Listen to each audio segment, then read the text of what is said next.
haven't seen you there. Well, shall we just start? Welcome back to a new video. My name is Amira, and in today's video we are going to talk all about my June TBR.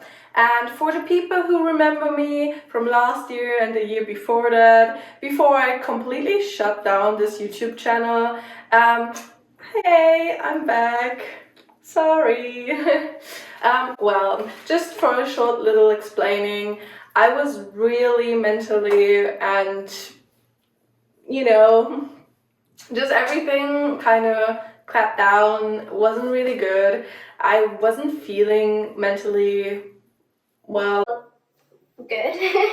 And I also had like a skin disease, which is called atopic dermatitis or eczema, as maybe many people know, and I wasn't really feeling up to going in front of a camera, and I just decided to, give a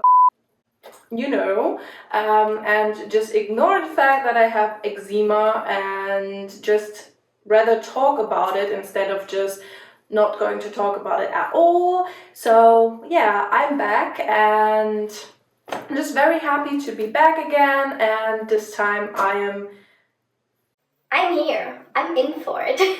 And yeah, so if you're interested in the life of a 20-year-old media management student who loves to read and just wants to show y'all some good book recommendations, please like, comment, and subscribe. We all know the drill. And I would just say, let's not talk too much, let's start. So in June, I have 13 books on my TBR, and 3 books of those I'm not going to include by showing, I'm just going to tell y'all. Those 3 books are the last 3 books in the Harry Potter series, so Harry Potter and the Order of the Phoenix, Harry Potter and the Half-Blood Prince, and Harry Potter and the Deathly Hallows, because I started that series last month and I just wanted to finish it. It's a reread, so yeah, I think everybody knows Harry Potter. So yeah, and here we are seeing the rest of my TBR, and I already actually finished one, and that is Every Time You Hear That Song by Jenna Forrest, or Forrest, I guess. And this book is about a 17-year-old girl who sadly gets to know that her favorite idol, which is a country singer from the 70s, sadly died. So yeah, she's obviously very sad about it, and the country singer actually made like a little, I don't even know how to call it, it's like clues all over the country for her fans. Wow, what was that? For her fans to find, and in that way they're going to find new songs, and they were able to win, I think it was $3 million. So this 17-year-old girl, which is called Darren. Oh my god, my neighbors are being very loud, whatever. If you hear it in the background, please ignore. So this 17-year-old girl named Darren, she's going on this hunt for the clues and for obviously the prize money. So that's very interesting. We also have a slight romance story in her POV. We also get the POV of the country singer back in the 70s, 80s, and 90s, which is very interesting. I'm going to tell y'all what I thought about this book at the end of the month with my monthly wrap-up, but I would just say, let's continue. The next book I'm planning to read is The Night Circus by Erin Morgenstern.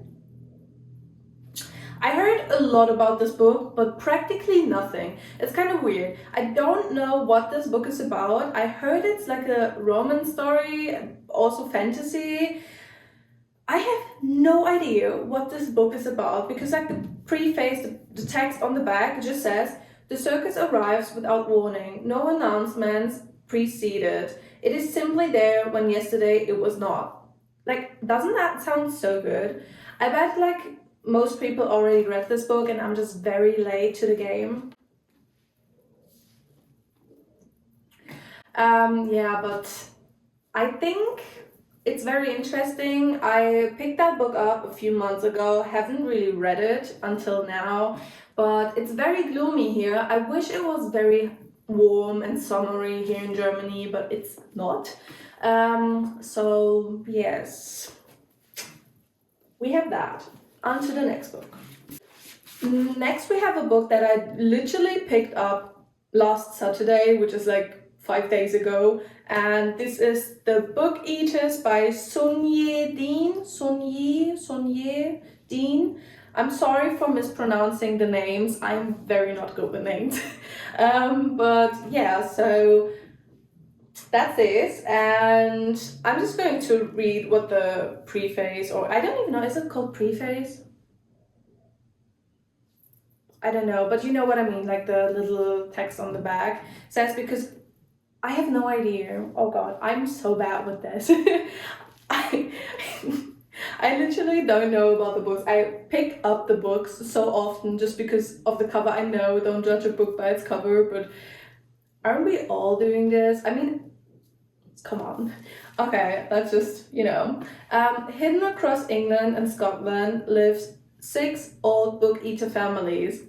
That reminds me so much of Soul Eaters. Has anyone seen that anime? Because I really loved it when I was younger.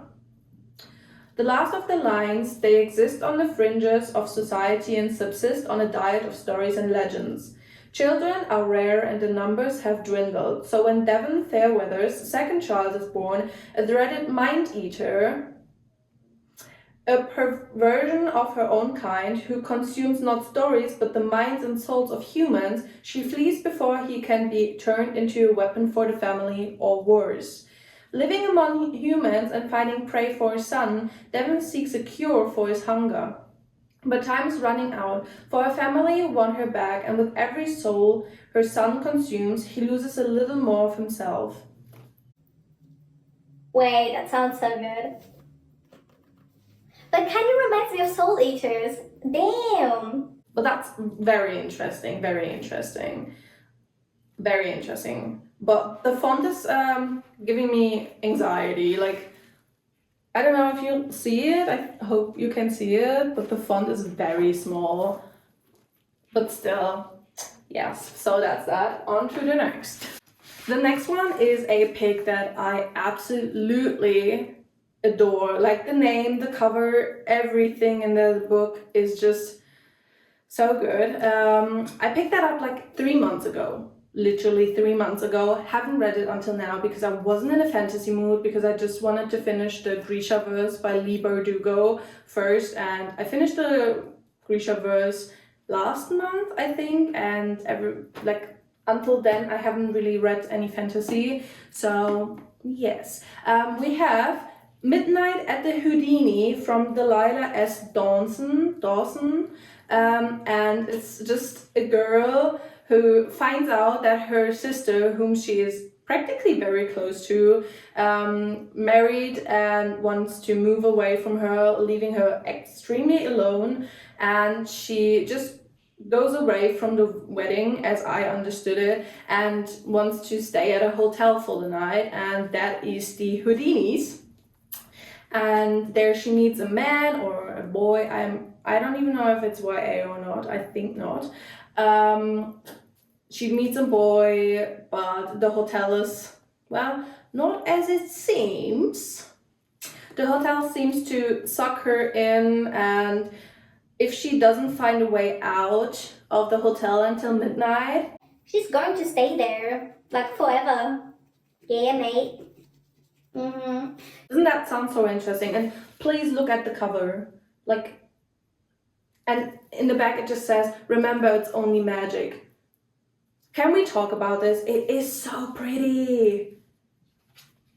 Even without the dust jacket, it looks so good. Like there's a little, I don't even know if you can see it.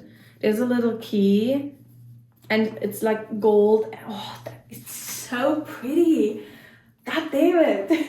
Okay, on to the next. So the next book is actually a very interesting story. So, around a year ago, I started to be very interested in what celebrities, like my favorite actors, actresses, are reading. And one of my absolute all-time favorite actor is Sebastian Stan. He plays Bucky Barnes in the Marvel Universe, and yes, I just absolutely love him. And he also plays Carter Bazin in Gossip Girl, so that's really cool. Whatever. He said in many interviews that he absolutely loves Still Life with Woodpecker by Tom Robbins. So I read that book last year and I absolutely fell in love with it. It was an easy 5 stars for me. It was weird in the beginning, but I absolutely loved it.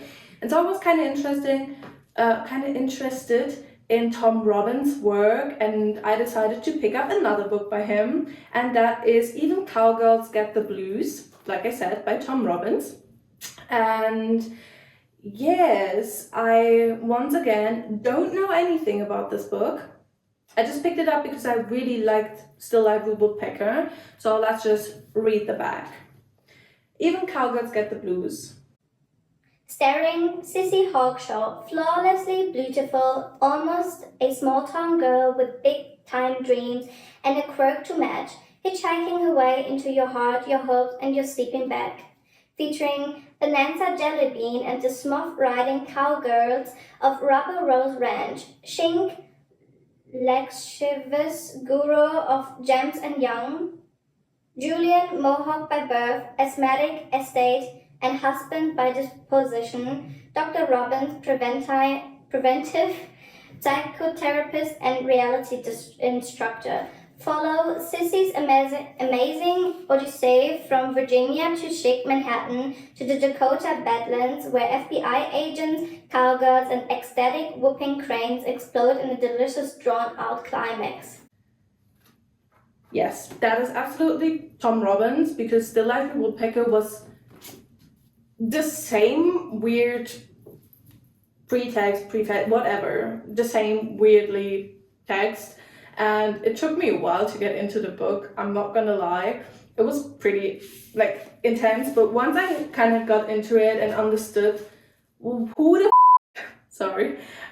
Woodpecker is, it was actually really good, and this sounded just very interesting. And yeah, so I'm going to keep you updated. And let's just go to my last stack of books. Those books are all romance books, as well, it's the best genre. But don't tell anyone I said that. It's the best genre. Those are summer books, and yeah. We are going to start the summer book journey with Summer Reading by Jen McKinley. I saw this book on Amazon and I fell in love with the cover. I mean, hello.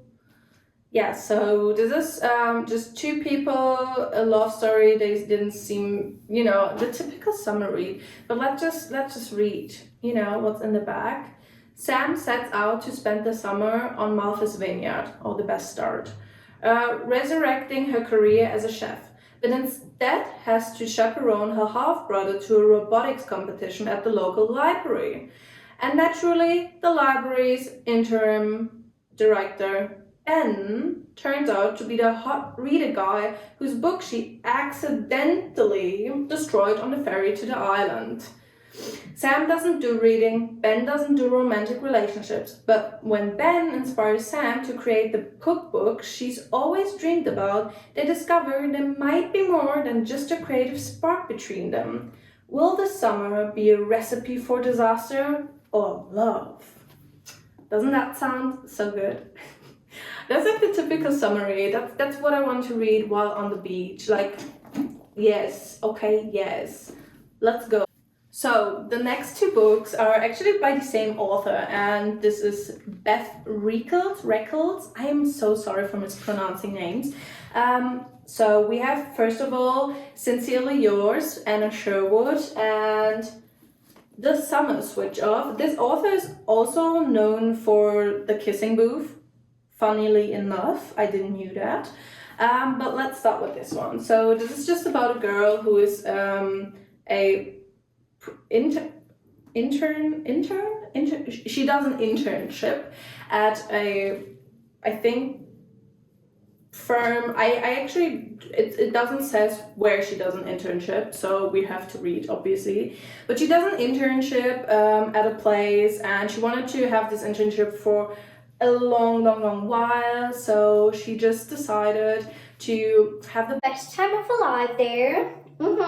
but she doesn't, because she meets Lloyd, I think it's Lloyd, and her name is Annalise, as it says. So Lloyd is the boss's son. Oh, that's the best beginning ever for good enemies to lovers. And they don't like each other at all. At all. And yeah, so that's just about the story. It says on the backs, so why can't she stop thinking about him? Because you love him. What? No. But yeah, it really looked so sweet, and I love a good workplace romance. This is YA, by the way, so I'll keep you guys updated. The next book, which is also by Beth Reynolds, I'm sorry, is, like I said, the Summer Switch Off, which kind of reminds me from the whole premise of like Happy Place, because it's like a group of, I think it was 3 girls who decided to make like an no phones, no social media vacation, and they have different types of problems, and they kind of try to find themselves. One of them, I think, is finding love, and yeah, it just sounds like the perfect friendship book for the summertime. Like I said, it reminded me of Happy Place a little bit by Emily Henry, which we are seeing here in the back. But yeah, doesn't this look so summery? I love summer so much. It's not even, I'm not kidding. Okay, on to the next. So the next book is, I think, not particularly a summer book. I think it's like over the course of a whole year, and it's called The Boy Next Doors. I really like the cover design. It looks very pretty, and I think it's the typical story of a girl realizing that she likes her neighbor, whom she knew for her whole life. What? No, but they are called Finbar and Molly, so Finn and Molly, and everything changes for both of them when they have a party together. And they realize something. What they're realizing? I don't know. They're loving each other. What? Oh, that's not kidding. It's, I think, the typical story. What else is there to say? It just looks so pretty. Doesn't it look so pretty? It looks so pretty. And the last book is actually a book I just got today, literally today, and that is The Italian Job by Catherine Freeman. I've seen this book, I think, hopefully I'm not lying right now, I think I've seen this book from Destiny Sidwell, or one of the 3 girls, Sarah, Destiny, or Haley. I'm not quite sure. I think it was Destiny though. I'm not quite sure. I've seen it in one of the videos, and I just love the whole premise of this book. There, she's having the time of her life, literally. If that would happen to me, I'd be happy. So she has the opportunity to house sit a more or less villa in Italy for a year, but she has to be in a relationship for this, and well, the only person that seems to be available for that is the person she absolutely hates. I love a good enemies to lovers. It's my favorite trope. So they don't like each other at all, but they're going to spend the year together in Italy in that villa house sitting. Doesn't that sound so good? I know. Can we maybe next video, can we do like a countdown for how often I say that something is so good? because I think I say it a lot. So, whatever. This sounds so good. And I'm just very interested in this. I am currently reading 2 other books, which is Harry Potter and the Order of Phoenix, and I'm currently also reading Even Cowgirls Get the Blues. So I always have like the rule to myself, I'm not going to read more than 2 or 3 books at the same time, because if I do this, I'm like, I don't know, it's just always the same and I keep on forgetting the plots. My neighbor is really loud today, oh my god. No, but yeah, so I just have to read faster, you know, I just have to read the other book faster so I can get to this one. I'm so excited for this one, I'm not joking. Like, I heard about this book, I've seen the cover and I was just like, Summer in Italy. you know, I live in Europe, I live in Germany sadly, which is like the more cold Europe. But my mother loves Italy. She used to go to Italy every year almost when she was younger, and she always tells me about Italy so much, and I just fell in love with it, literally. I'm so excited to take this book, read it on the beach this year, and like all of the other summer books here. So excited to read them this year on the beach, and yeah, what is there more to say? So my friends, that was it for my first video back in like 2 years. If you guys want to see more of like my bookish content or my study content, please let me know in the comments what y'all want to see. I'm always open for recommendations. And yeah, I'll be back next week, same time, same day. I love you all. I love everyone who decided to come back to my channel, and we're a big fan here. Also, please follow my other social media accounts. I am definitely more on Instagram active. I don't have TikTok, so yes, but Instagram is definitely open. Go check that out if you guys want to see more of my content. And I would really appreciate if you guys would like, comment and subscribe, you know, the basics we all know. And yes, until next week, I love you all. Bye bye. And yes, I wore sweatpants the whole video. Why? Because I can. Bye.